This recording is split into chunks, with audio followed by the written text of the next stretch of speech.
Hoi, Castrak ini nice back. Saat ini saya berada di Vietnam, tepatnya di Museum War-nya Vietnam di kota Ho Chi Minh City, atau dulu namanya Saigon. Di belakang saya ini ada beberapa armada perang dari tentara Amerika Serikat yang asli. Di sini ada jet, ada juga tank, ada juga helikopter, dan lengkap dengan senjata-senjatanya. Nanti kita ke dalam seperti apa sih di dalam museum ini? Saya masih penasaran.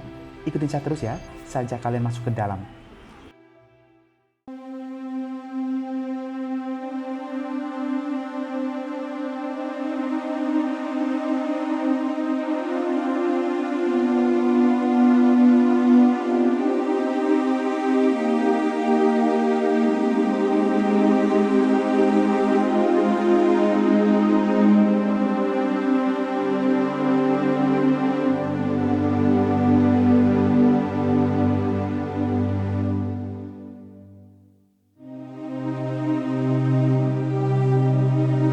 Nah, ini dia keadaan di dalam museum yang diresmikan pada 4 September 1975 sebagai Exhibition House for United States and Puppet Crimes, yang namanya diubah menjadi Exhibition for Crimes of War and Aggression pada tahun 1990.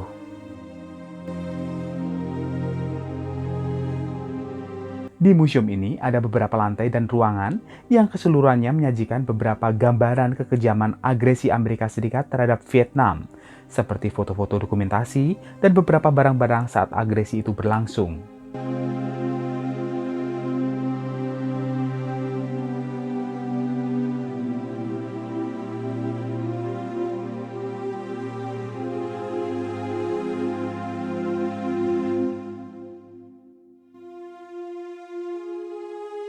Di pintu masuk langsung disajikan beberapa foto-foto dokumentasi tentang dukungan orang-orang dari berbagai negara-negara di dunia ini, meski pemerintahan negara-negara mereka tidak melakukan apapun untuk perdamaian di negara yang pernah menjadi koloni negara Prancis tersebut.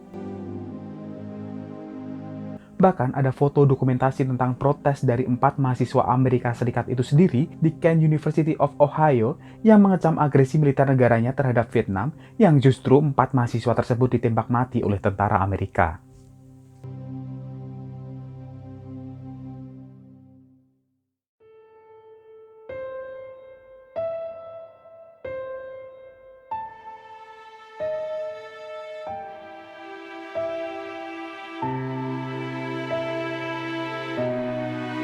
Memasuki lantai atas, kita seakan dibawa kembali ke masa perang yang berlangsung selama 19 tahun, 5 bulan, 4 minggu, dan 1 hari ini.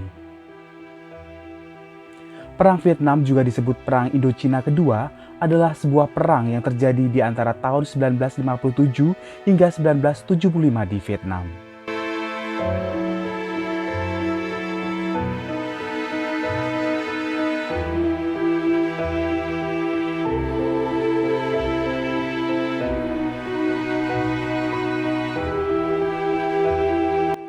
Perang ini merupakan bagian dari perang dingin antara dua kubu ideologi besar, yakni komunis dan Seato. Kubu yang saling berperang adalah Republik Vietnam atau Vietnam Selatan dan Republik Demokratik Vietnam atau Vietnam Utara. Amerika Serikat, Korea Selatan, Thailand, Australia, Selandia Baru, dan Filipina bersekutu dengan Vietnam Selatan. Sedangkan Uni Soviet, Tiongkok, Korea Utara, Mongolia, dan Kuba mendukung Vietnam Utara yang berideologi komunis. Jumlah korban yang meninggal diperkirakan lebih dari 280.000 jiwa di pihak Vietnam Selatan dan lebih dari 1 juta jiwa di pihak Vietnam Utara. Perang ini diakhiri dengan kemenangan pihak Vietnam Utara dan mundurnya pasukan Amerika Serikat dari Indochina. Pemerintah komunis mengambil alih kekuasaan di Vietnam Selatan, Kamboja, dan Laos.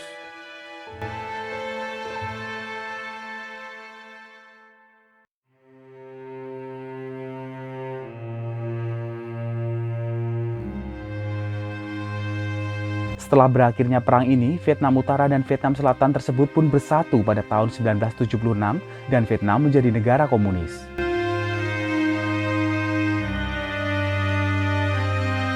Sangat ironi memang, dikutip dari The United States Declaration of Independence yang diambil pada 4 Juli 1776 yang berarti, kami percaya bahwa kebenaran ini adalah bukti nyata, bahwa semua manusia diciptakan setara, bahwa mereka telah diberikan hak-hak tertentu oleh Sang Pencipta, yang tidak dapat dicabut oleh siapapun. Hak tersebut termasuk hak kehidupan, hak kebebasan, dan hak untuk meraih kebahagiaan. Akan tetapi sangat disayangkan, apa yang dilakukan Amerika Serikat saat itu sangatlah bertolak belakang dari deklarasi kemerdekaan yang mereka agungkan tersebut.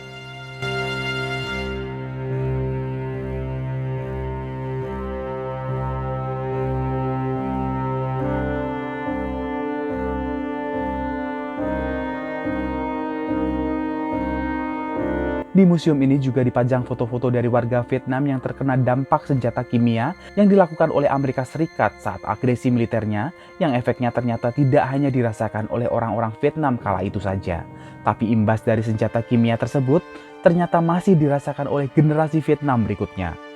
Banyak dari keturunan mereka menderita cacat tubuh sejak dari lahir, bahkan ada yang sampai lebih dari 3 generasi.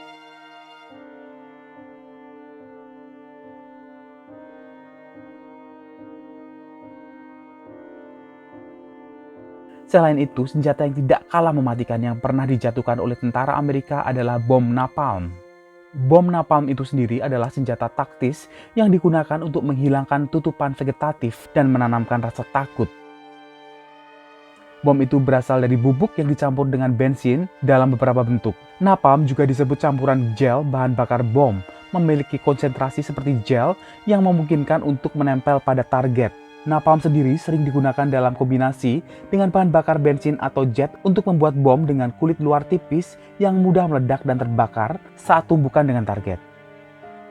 Setelah dinyalakan, napalm dapat terbakar lebih dari 5.000 derajat Fahrenheit atau sekitar 2.760 derajat Celcius.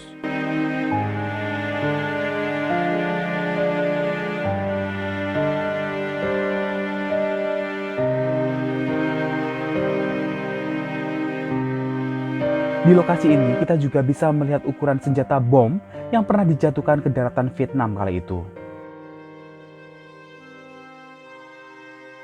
Dan bom ini memiliki efek merusak hingga radius 100 meter. Itulah kurang lebih isi dari museum yang tiap tahunnya dikunjungi lebih dari 500.000 pengunjung ini.